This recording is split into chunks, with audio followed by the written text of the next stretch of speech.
Hello అండి, నమస్తే. నేను మీ సంధ్య. వెల్కమ్ టు సంధ్యాస్ వంటల పుస్తకం. ఈరోజు కూడా ఇంకొక నాన్ వెజ్ వెరైటీతో ఈ సండేకి మీ ఇంట్లో గుమగుమలాడే చికెన్ బిర్యానీ. అంతేకాకుండా బ్యాచిలర్స్ అయితే ఏమాత్రం ఆలోచించకుండా 10-15 నిమిషాల్లో ఈ బిర్యానీని చాలా సింపుల్గా క్విక్గా చేసేసుకోవచ్చు. ముక్కలు కూడా మనకి చాలా సాఫ్ట్గా మెత్తగా ఉడుకుతాయి. ఇక ఏమాత్రం ఆలస్యం చేయకుండా వీడియోలోకి వెళ్ళిపోదాం రండి. ముందైతే మన ఛానల్ని తప్పకుండా సబ్స్క్రైబ్ చేసుకోండి.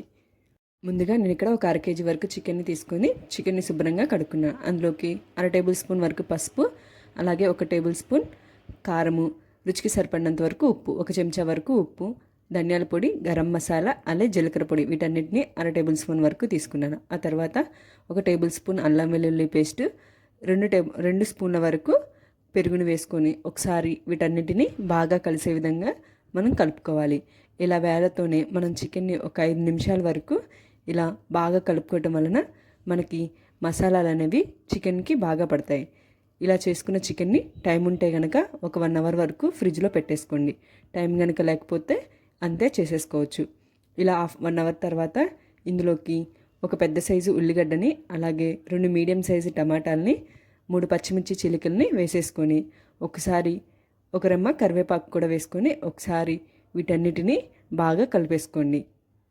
ఇవన్నీ బాగా కలిసిపోయే విధంగా చికెన్కి పట్టే విధంగా మనము బాగా కలుపుకోవాలి.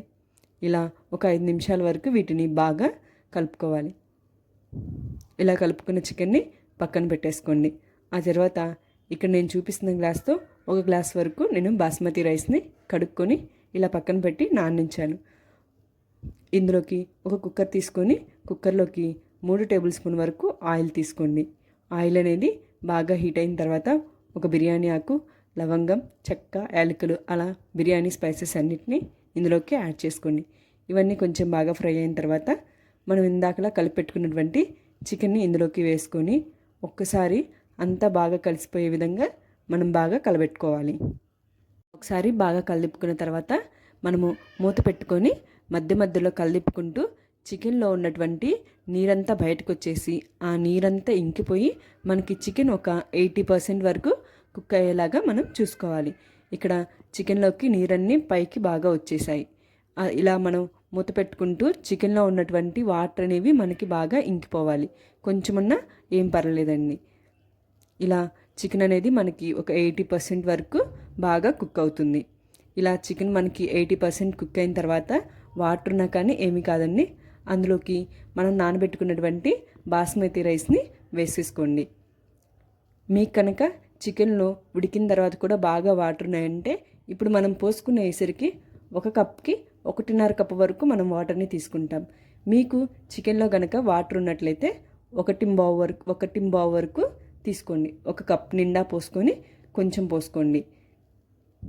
ఇలా వాటర్ అన్నిటిని పోసేసుకున్న తర్వాత ఒకసారి బాగా కలబెట్టేసుకోండి. ఇలా కలబెట్టుకున్న తర్వాత ఒకసారి సాల్ట్ అనేది చెక్ చేసుకొని అలాగే ఫైనల్గా కొంచెం కొత్తిమీరని యాడ్ చేసుకొని ఒకసారి అన్నీ బాగా కలిసే విధంగా కలబెట్టేసుకోండి. ఇలా కలబెట్టుకున్న తర్వాత మనం కుక్కర్కి మూత పెట్టుకొని ఒక 2 విజిల్స్ వచ్చేంత వరకు ఉడకనివ్వాలి. అలా ఉడికిపోయిన తర్వాత స్టవ్ ఆఫ్ చేసుకొని ప్రెజర్ అంతా పోయిన తర్వాత ఓపెన్ చేసుకొని వేడివేడిగా మనకి చికెన్ బిర్యానీని సర్వ్ చేసుకోవచ్చు. బ్యాచిలర్స్కి అయితే ఈ ప్రాసెస్ చాలా సింపుల్గా ఉంటుంది. సో మీరు కూడా ఇలా ట్రై చేసి ఎలా ఉందో నాకు కామెంట్ చేయండి. మీకు కనుక నచ్చినట్లయితే లైక్ చేయండి, షేర్ చేయండి. మరిన్ని వీడియోస్ కోసం మన ఛానల్ని తప్పకుండా సబ్స్క్రైబ్ చేసుకోండి. Thank you for watching.